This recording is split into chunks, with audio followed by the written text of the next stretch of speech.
Hello, everybody. This is Tyler Vorseth here. And again, I say I am at the end of this cold, but we'll see. It is Halloween, so I've decided to go over one of my longest chapters, Chapter 2, A Safe Base for the Conquerors, my 9th book of the main series. This is my favorite to you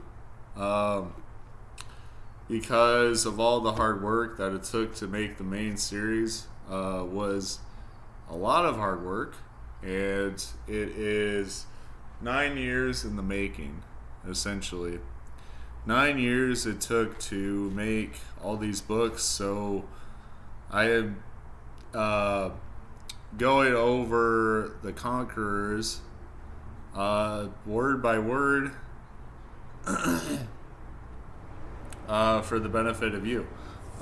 So for this Halloween, nothing is scarier than thinking of suicide. And honestly, that is the scariest thing one of the scarier things that can happen to you. So,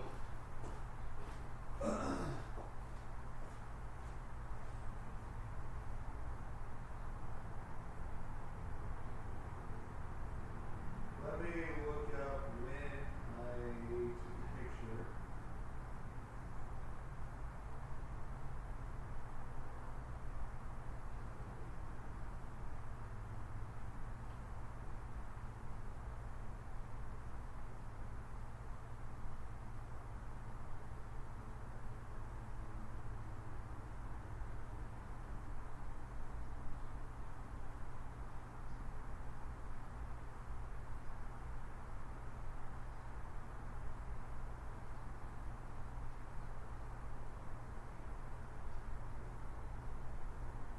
It was August 25th when I took a picture.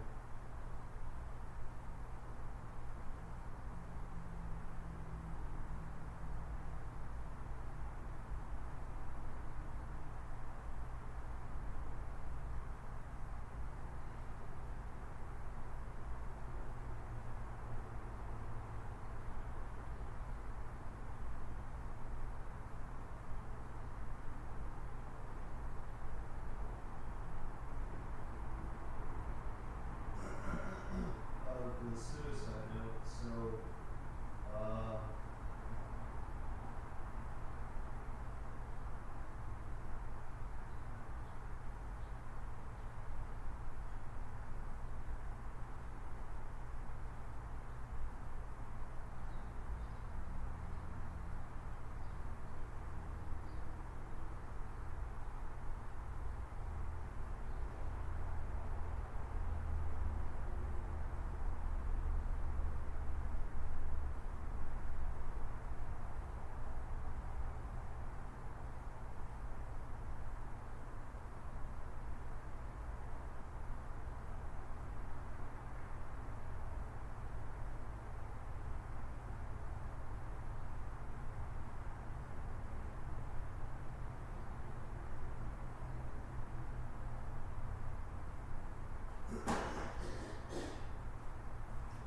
so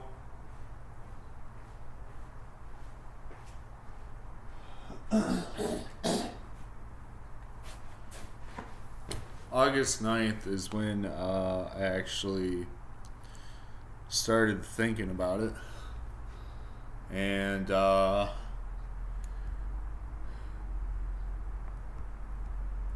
that's right. That's a week after I started writing the book. So by the end of this chapter is when I start thinking about it.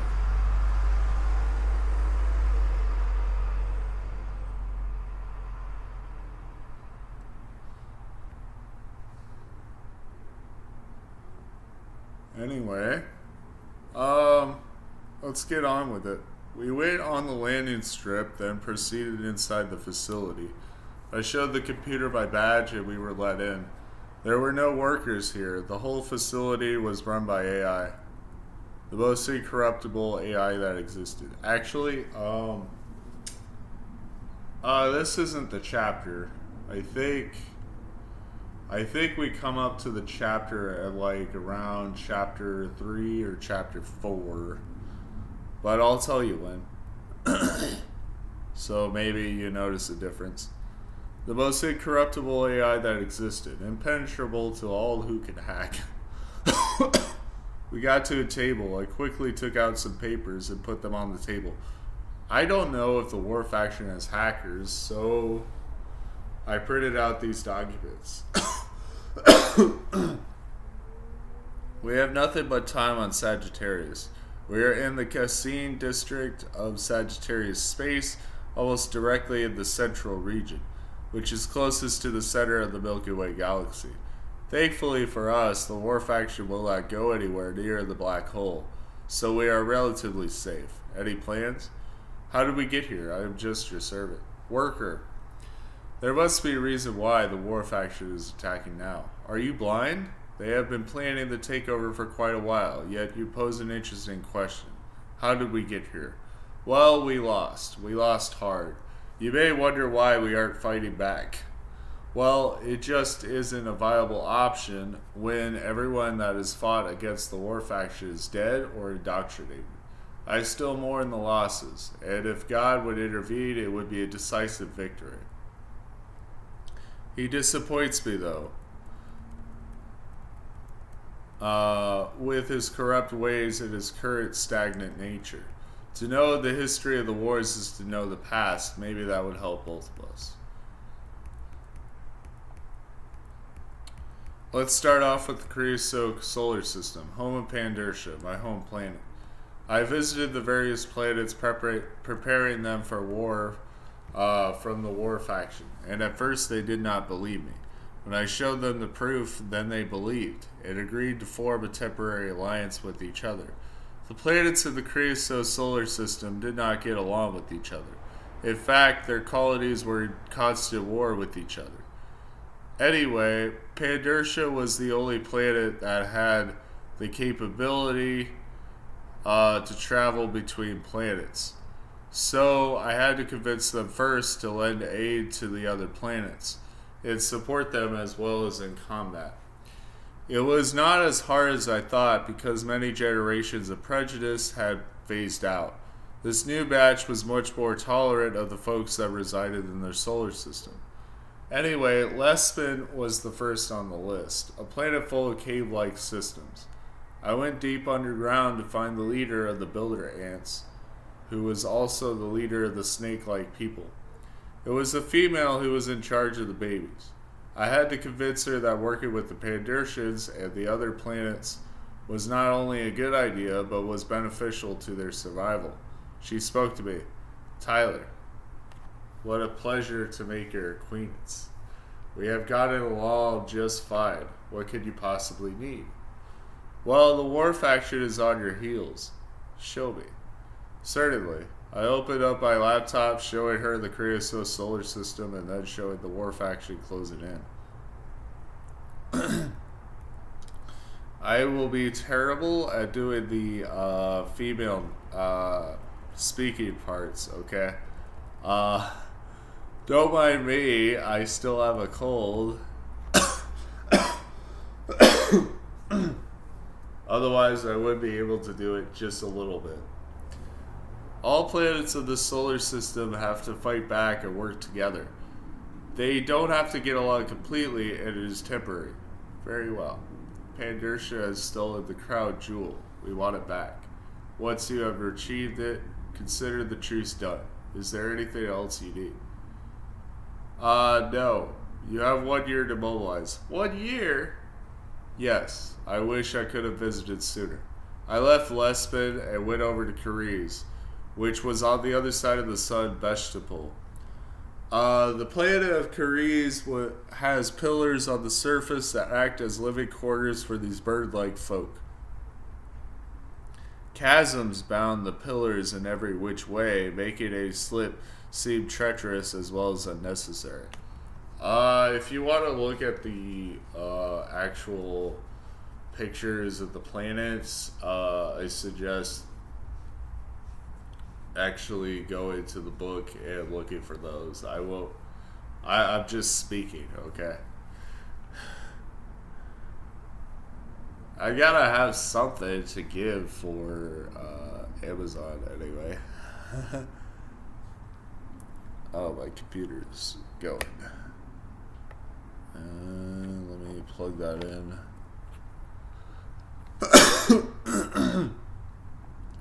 Chasms bound the pillars in every which way, making a slip that seemed treacherous as well as unnecessary.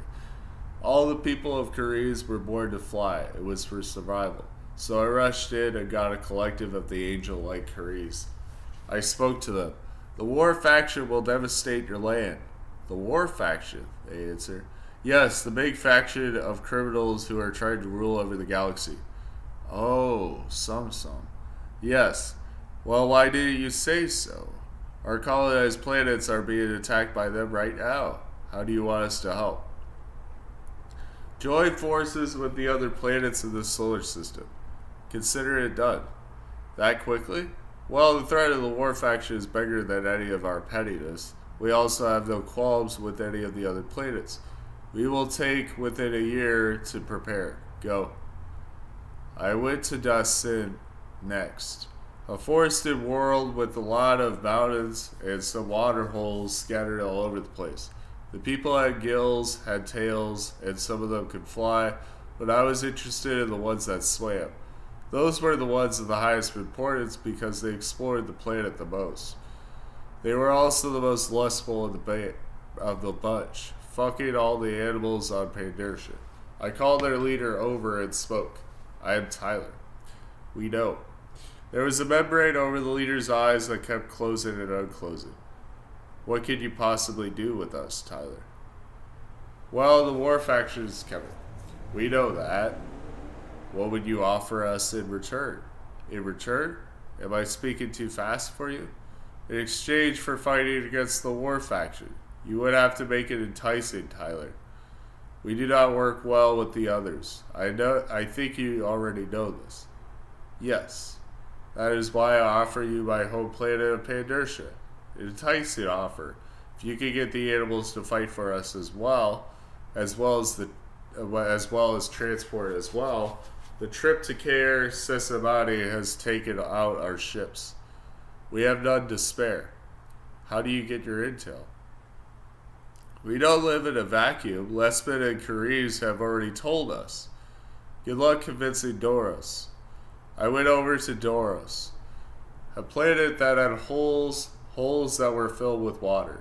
Through these tunnel systems, there were the fish that could phase through the elements. I talked to one of them, telling my story, and they agreed right away, fearing that the loss of their planet would be devastating for them. So next on the list was Pandercia, my home planet, which had a history of helping other planets at their times of need, even when it was detrimental to them. So I went to the jungle in the center and talked to the current Pandercian leader.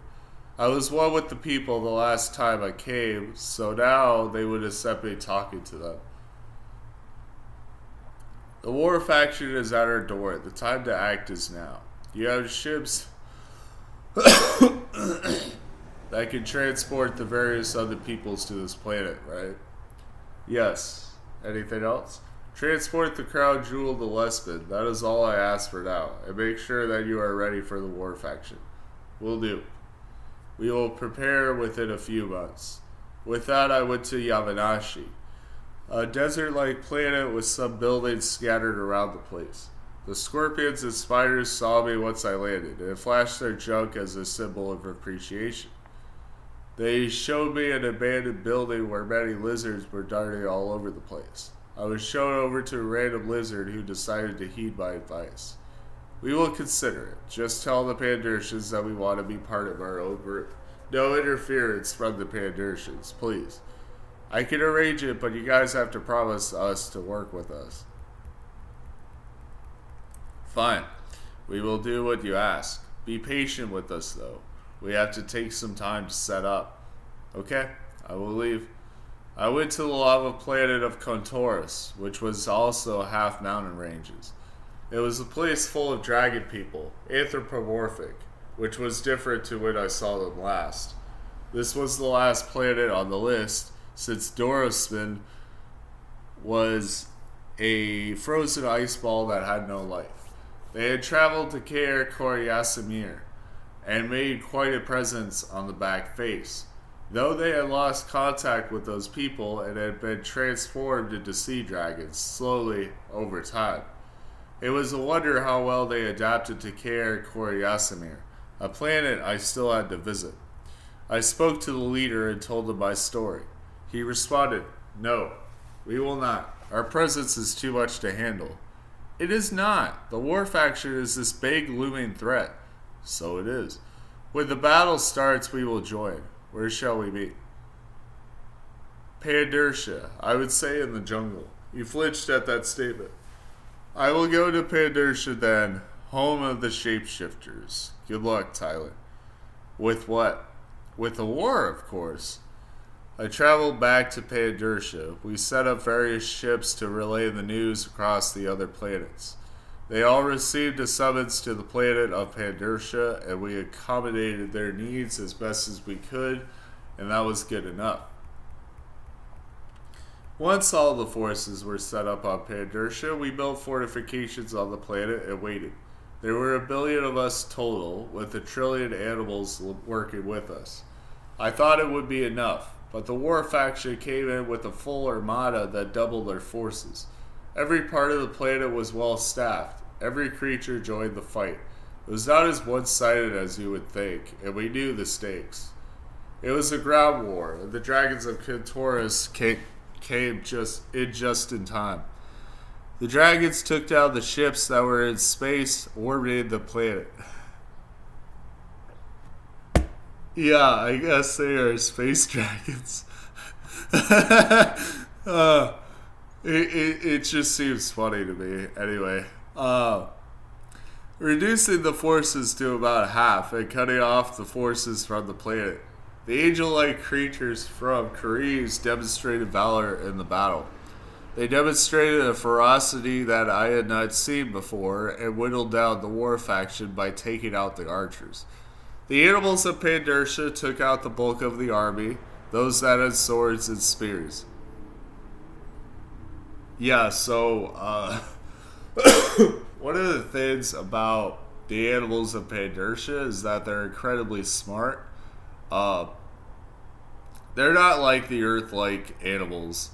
No, they are extremely intelligent and are on the same level as the shapeshifters, if not even more. They don't need to survive necessarily, and they get along by using their brains. So honestly, the animals at Pandersha are a formidable force that is untapped usually in the lore, but not in this case. So you kind of see them in action. Now, I don't describe the battles too much because I want the imagination kind of to set in. The reason for that is because by describing the battle in general, you can kind of fill in the pieces of the battle and visualize it in your mind.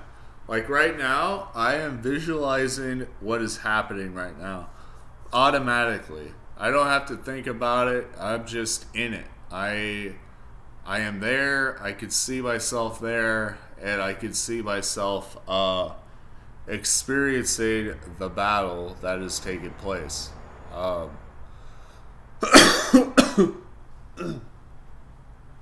So that's why I don't need to use that many words to describe the battle in particular. I tried to do that in A True Calamity, and it didn't seem to work that well. Other books, it seemed to work fine, but In this book, all you need to know is what the peoples are doing. That's what you need to know. What they're doing in particular to help the war, and how they're being convinced to go fight for the war. There will be some gripes later on in the book, towards the end chapters, but I still think this is a good book. It's not my best, but it's still good enough, and I think it follows through on some points that were made before. Like you heard Pandarsha and you heard Caer, Yasamir.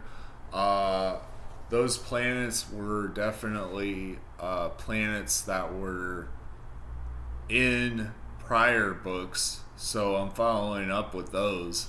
And eventually you'll see Earth.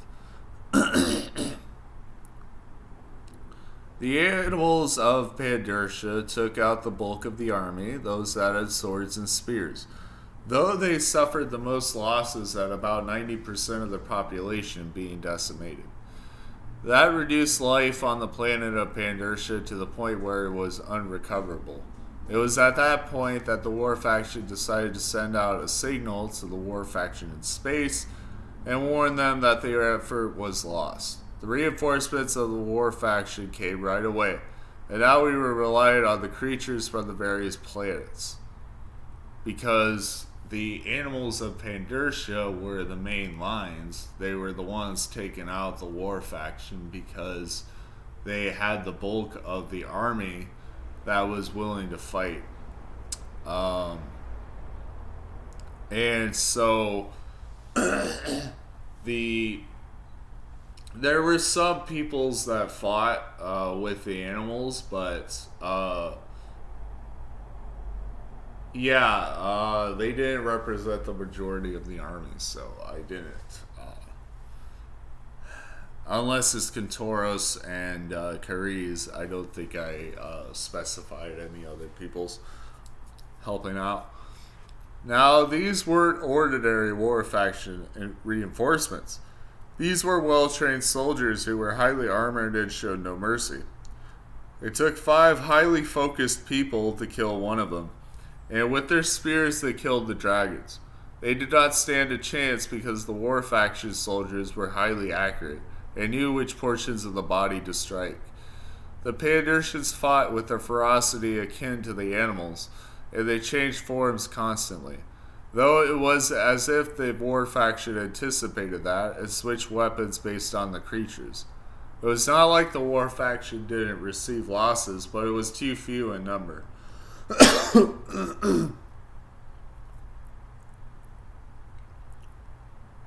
Anyway, the people of Lespin fought hard, but their efforts were thwarted when they were cut into by swords. Their bodies could not handle the impacts of the swords which stunned them.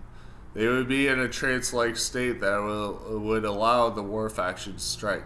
The Crees, similarly to the Conquerors, would get shot down by several spears. The people of Yamanashi were devastated by bombs that disrupted their hearing and blew them apart. The people of Duros were turned into sludge by flamethrowers from the war faction. The people of Dacian were tied to the water, so as a result the water was polluted, killing off the remaining animals and the remaining Dacian. When I saw that it was a losing war, I decided to take one of the last spaceships and flee. I fled to the next solar system that might have been able to help, the Caer solar system.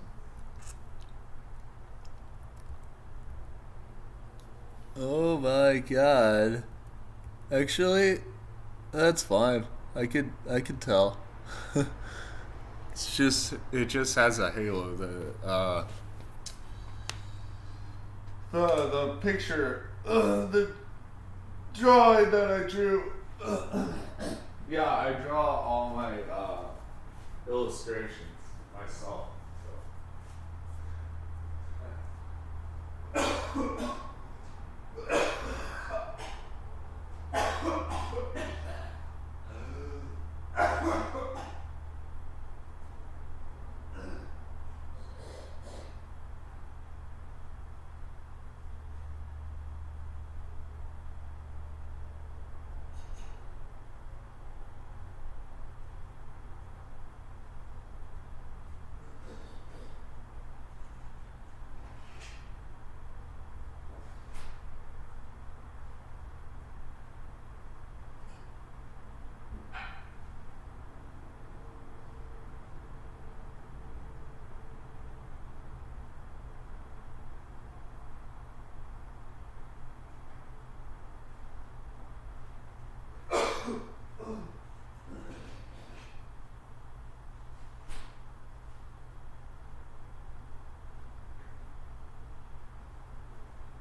time is cold, and it's really hard to talk, but I will do my best.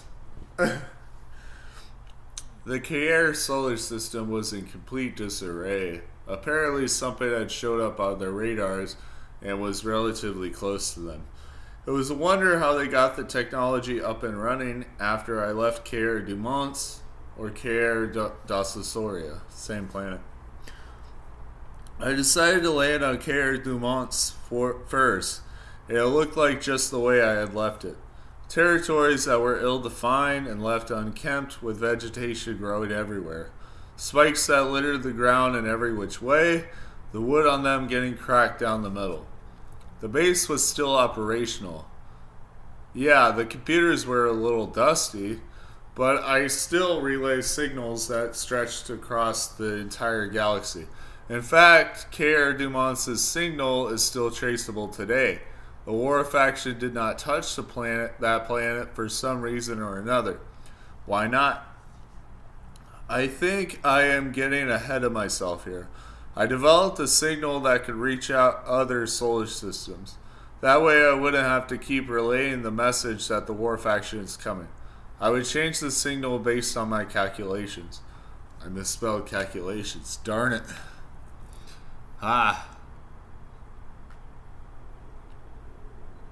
At this point in time, I did not want to help the Caer solar system prepare.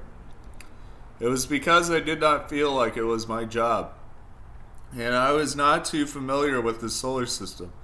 Anyway, I fortified Caer du Mons to the utmost degree, and also ensured that it was unlivable. It definitely paid dividends for the future. It's kind of a mystery as to when Tyler is actually writing this book. I think we find out later that he actually predicted that all this stuff would happen. I think that is the case, which is kind of weird in the lore, but we will talk about it when we get to that part. But oh my gosh, it's kind of lore. Not breaking, but lore bending. It doesn't outright break the lore, but it definitely changes some things about it. It gives a new perspective. I went to Caer Sesamani and told the sea creatures that they only had 20 years to prepare for the war faction. It was a message I repeated throughout the solar system. This is where I get lazy. Well, I wouldn't say lazy. It's just that sometimes in this book I relay a lot of details, and other times I do not. I guess it depends on how I'm feeling like. So I went to Caer Sesamani, an underwater planet that was filled with sea monsters. The core must have been a solid rock that would not let the water erode it. Somehow the planet had an atmosphere that was able to hold in all the water. It also protected against the sun's harmful rays, enabling the planet to be free from radiation. So I went deep into the water with the diving suit and began my trek down into the depths. I found the sea creatures deep down in the trenches. My suit could not handle such pressures, so I asked them to come out of the trench and speak to me. They were all blue except for one, which was red, not lead, and he was the leader of the sea monsters. He agreed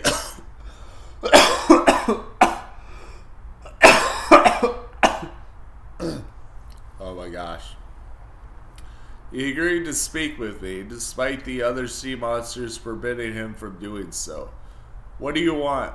I come to bring news. He paused. Then there was dust that came up from the bottom. The war factions come in and you only have 20 years before they come to your planet. That is plenty of time. I will talk to the other Sesamanians, but in the meantime, you can leave. We have no further use of you. Thank you. Just make sure you prepare. Let us do our own thing, and you do yours. I went to Caer next. Hopefully they would heed my advice and start right away. Caer was this desert planet that had pyramids on it. When I got there, the pyramids were in ruins, as if they had been abandoned for a long time. Though I thought there was intelligent life on Caer but that wasn't really the case. Caer was a planet with worms and snakes who did nothing more to survive. To live in this environment was probably a feat in itself, but the will to survive was too basic. How could I war a species who did not know what war was? I could not shapeshift at that time, so it was impossible to convey war in their animal language.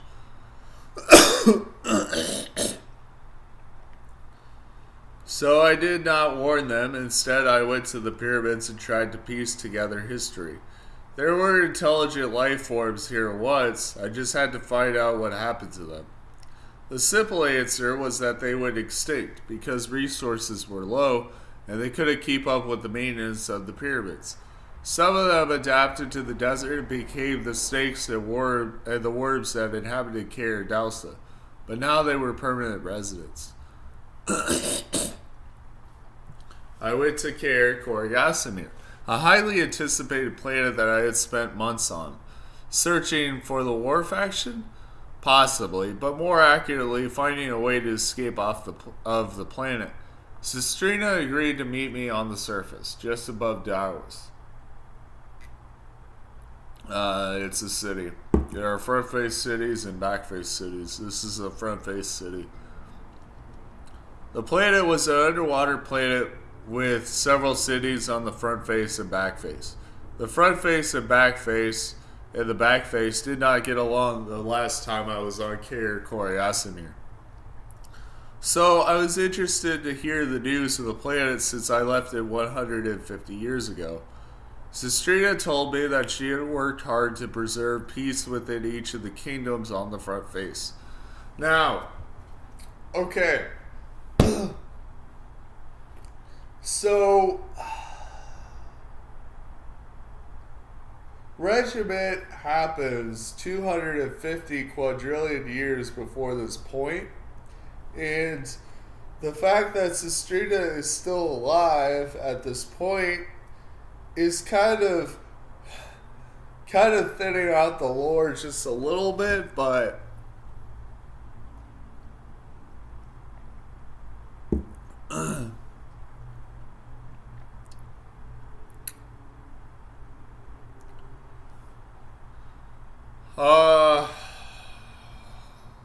what happened?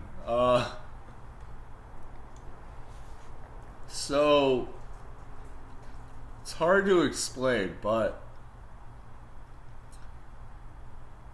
the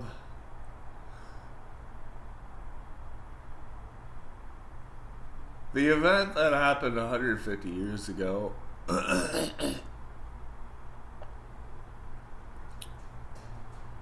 is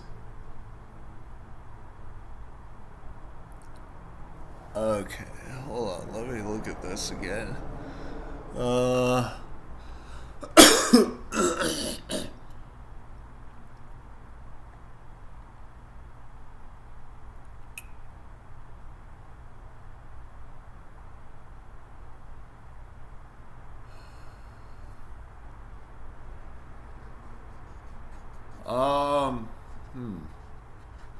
How do I explain this?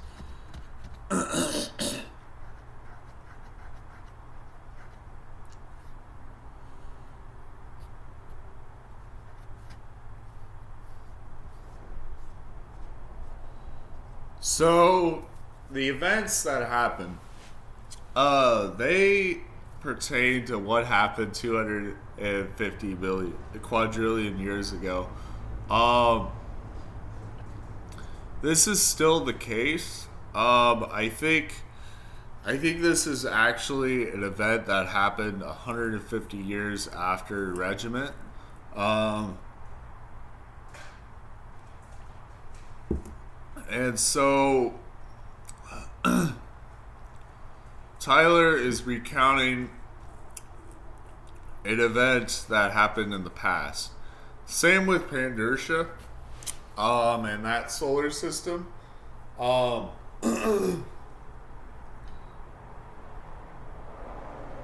which makes a lot of sense because 150 years afterwards would be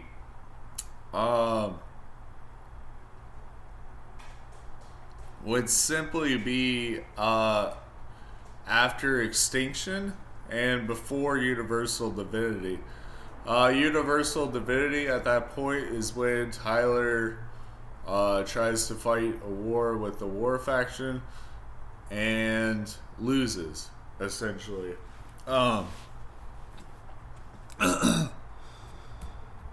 So we have an event that happened a long time ago, but the thing you have to remember is that when Earth actually gets invaded during that time is actually when it's 250 quadrillion years into the future. Now, why Tyler still thinks that Sestrina might be still alive, that kind of beats me. It's kind of like a long lost hope, you know? It doesn't really make sense that he would say that, but it does make sense when you actually look at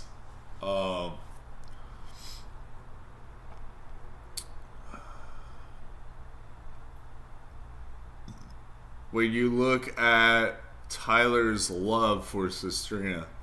Love is irrational sometimes, and in that case he still hopes that she is still alive, and so therefore he thinks that she is still alive, yet he won't check that particular planet. But when we get to Earth, that's when 250 quadrillion years pass, and then you see the 1500 years, all these solar systems, blah blah blah. For some reason, Tyler included two earlier solar systems that were taken over in the past. So that's how I explain it. Sestrina told me that she had worked hard to preserve peace within each of the kingdoms on the front face. The back face cities are less than thrilled to work with us, but they have offered a truce. Any luck in finding the war faction? Yes. Well, that's good news. No, because they will be coming in 20 years. We know the signal, but why so soon? I don't know. Maybe they tracked us or something. That doesn't make sense, but we can mobilize. Darwis and Comsuera already have an army. Oeser Numeres is the only city that has surface dwellers, so they will provide a defense on the surface of the water, which should protect our cities. Wow, you are sounding like me. I'm not done yet. Conera has sided with the demons and they should offer us aid. I was wondering why the demons didn't offer help before. Well, that's not important. Yasharento will defend its own kingdom as well as Dispaldi. The backface cities have all agreed to team up, so what do you think of our battle plan? There are no details, but I trust you, Sestrina.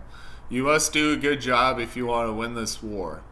I looked at Conera for a while. The underwater volcano was still active.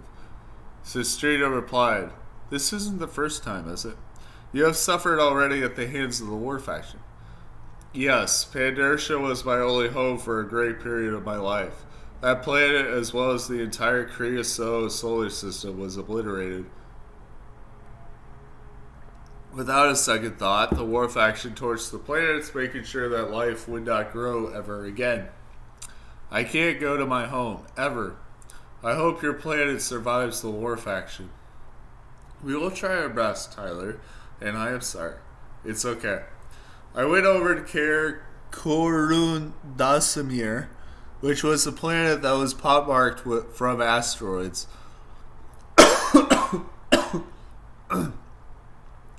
There were sentient bacteria there, as tall and as big as me. I spoke to one of the leaders, who regarded me as a puny creature. When I slashed off a part of him, he regarded me. I will heed your advice if we get offered a planet in exchange to this one. Well, which one do you want? Caer Dausa. Fine, then it is yours. You may have it. With that, I left Caer Dasimir and set out for Caer Daka, home of the dog-like people. It was a planet full of grasses and forests, just right for the denizens of Caer Daka. When I went over there was no clear leader, so I just told a random Daka that the war faction was coming in 20 years, and they had to prepare. They told me that they would relay the message and bounded off to tell the others. Caer Dumumum was a planet full of scarce forests with sentient trees being the main creature. I tended to their roots so that they would wake up from their slumber. What is it that you want? I want to tell you that the war faction is coming and you don't have much time to prepare. How much time? 20 years. In 3 years, that isn't many. We will work on the preparations immediately. Good. I will go to Caer Conadana.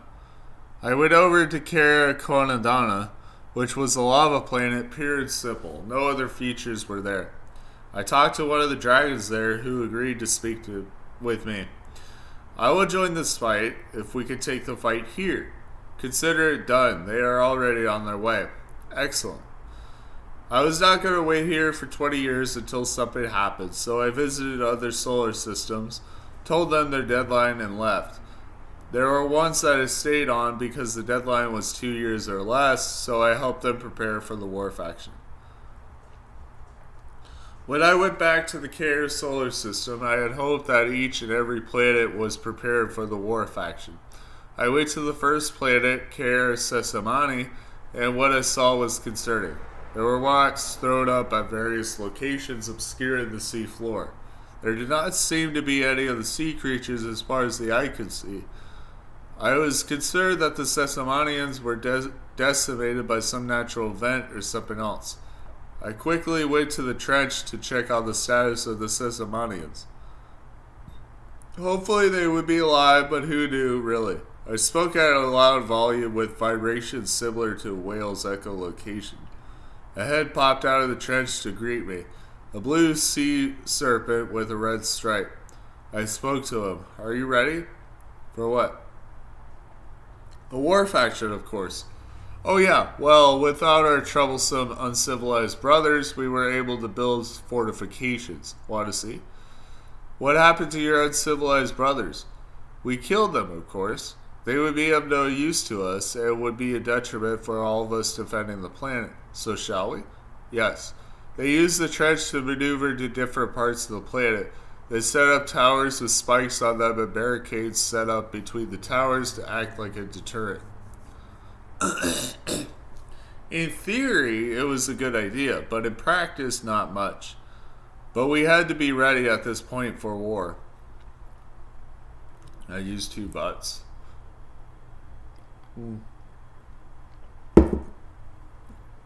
And we had to be ready at this point for war. I don't know if that's okay. Oh well. The war faction came with their ships on the outskirts of the planet. We were thinly defending the planet, so I was a little worried that we might be decimated. The war faction sent fish-like people to decimate us, and used swords against the might of the sea serpents. The war faction was vigilant, precise, and used attrition to wear down the sea serpents. They got worn down to the point of exhaustion, and their heads were cut as a result. It seemed like a losing war. The war faction never seemed to tire. It was like they had some magic or herb that kept them going, even underwater. I fled to Caer. The war faction followed me there shortly after the Sesamanians were defeated. Caer was still a desert planet full of worms and snakes, but this time there was bacteria that was fully outfitted for war. You heard that right. Bacteria that was fully outfitted for war.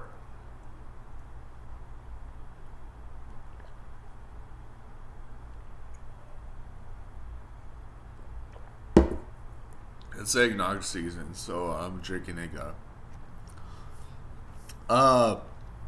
They had iron armor on. They could withstand strikes, and so we waited for the war faction to come.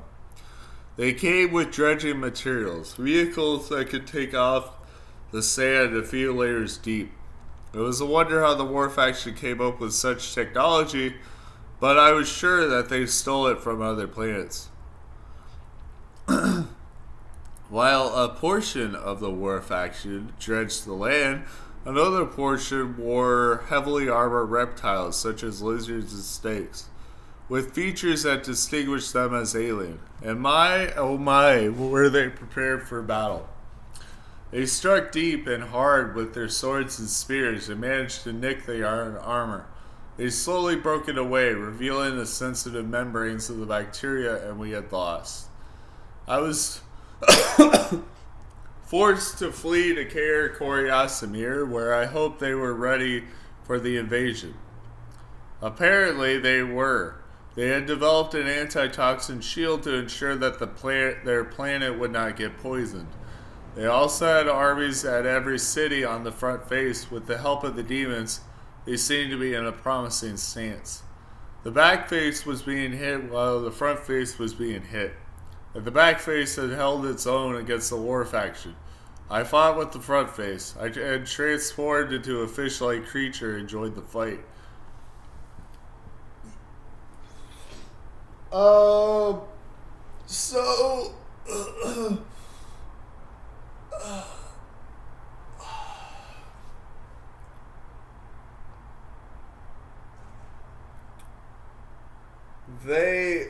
The people of the planet gave me some type of potion or herb that would change me into a fish-like creature.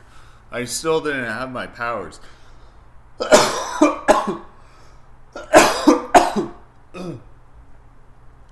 So, yeah.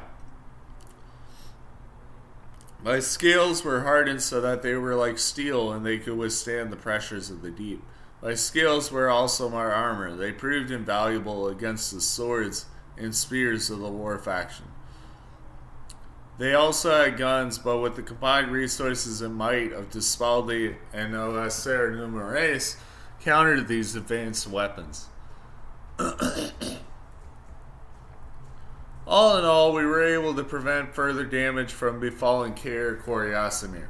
We were successful in staving off the attack of the war faction, but we knew that more were coming.